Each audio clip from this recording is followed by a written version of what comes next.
It's Monday. It's Ruben Loewen here in McAllen, Texas. Do my little leadership talk. So there's some interesting things coming together. So last night, so we're here in the Rio Grande Valley, right? And when we used to meet at the office, the majority were Asian. There's a couple guys right from Africa, and there's a couple of guys that are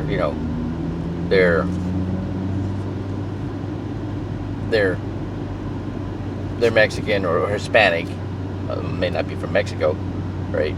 But they're married to Asian women. There's one guy who's looks gringo, but he's got a Spanish surname. Doesn't come all the time, right? On this one day, there was in the training room. I was the only guy, and I was the only white guy in the whole building. Everybody else is Asian women. And I'm like, this is the Rio Grande Valley. Where are all the Mexicans? Well, last night on the Good News call, there was this green jacket couple, and he was a landscaper, and both of them were, had really broken English. So everybody's listening acutely to what they're saying, okay, and what they're doing. And the big thing they emphasized was the passion, right? Especially with Workshop 1. And first off, they translated everything to Spanish, okay?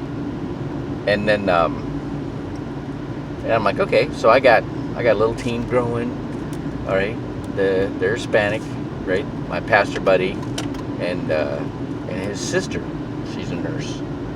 And he was telling me that, I was asking him, he finished everything, finally got through his fast start a year and a half later, right? I'm like, what took so long? And he's like, well, the way that it was, we were made to feel like, be like me coming into your house and saying, I'm going to rearrange your furniture the way I like it. And I'm like, oh, okay, I kind of get that, right? And then I had somebody else that talked to me about, everything's like so doom and gloom, right? And I'm like, okay, we got to put more emphasis on our solution. It's not so much with the problem, okay? The people know they got a problem, right? And so I say, I don't like to be doom and gloom, and pretty much everybody, knows they get what their problem is. But these are the statistics back in 2015. Okay, they're working on a new blue book, but I go through them real quickly, and I go, so do you think things are better or worse now? And pretty much everybody says they're worse. Okay, and then I go, well, so we, it goes right to the three-legged stool. All right, the three-legged stool's broken. All right, the new retirement plan is the yo-yo plan. They're like, yo-yo, yeah, you are on your own. They laugh, right? And then I go, but we're here to help. Okay, and then we start talking about I talk about the, go right to the financial foundation, which is kind of cool. When you talk about the protection, of course, what's your biggest asset? You are your biggest asset, right? And then, so we get that covered first, so you have that peace of mind and know something happens to you, what's important to you is going to be taken care of, or the people that are important to you are going to be taken care of, right? And then we go into the debt management, and then the emergency fund, and people will tell you, they get to go to the credit card, right? Or go to the bank if something happened, they get a flat tire or their car breaks down, whatever, right? And then you go to building the retirement, okay? Well, then you go right down to the foundation. That's what you're doing, you're already doing that when you take care of your foundation, because that money's growing for you, tax deferred, and it's tax advantage when you take it out, and there's that protection. And they're like, oh, that puts so much more value on the protection or the insurance, okay, when I do it that way. right? And then I go to the X curve, and then I found this graphic, and it's like some algebraic formula where these two lines, curved lines, but they don't touch. they're like I'm like this was my X curve, right? and they get a laugh, right? And but we help people try to set them up in this, and so I went through. So we're on a campaign, and I talk about the new campaign. We did 1 million families in like 5 years, and the new campaign is 30 million in 30 years. And would you like to be a campaigner? Would you like to work with us? And it was just yes, and we just went right through that, got her coded like right now, right? And then of course she was at his house for barbecue last night, so I brought her a blue book and a workbook. Okay, and when I start talking to people that I know, and I know a lot of people that from Toastmasters, right? And I talk about how we're doing things via Zoom, and that the clear speech is a value, right? And they go, oh yeah, they get it all the time. They see it in their industry all the time. People aren't clear with their speech. So it's common, okay, and it can be distracting if you're not. And then at yesterday, my pastor buddy gave a great speech at his dad's church, talking about Acts chapter 4, where all the disciples, everybody sold everything they had, they all pooled it together, they all were working together, and this one couple sold their house, but they didn't give all their money into the kitty, right?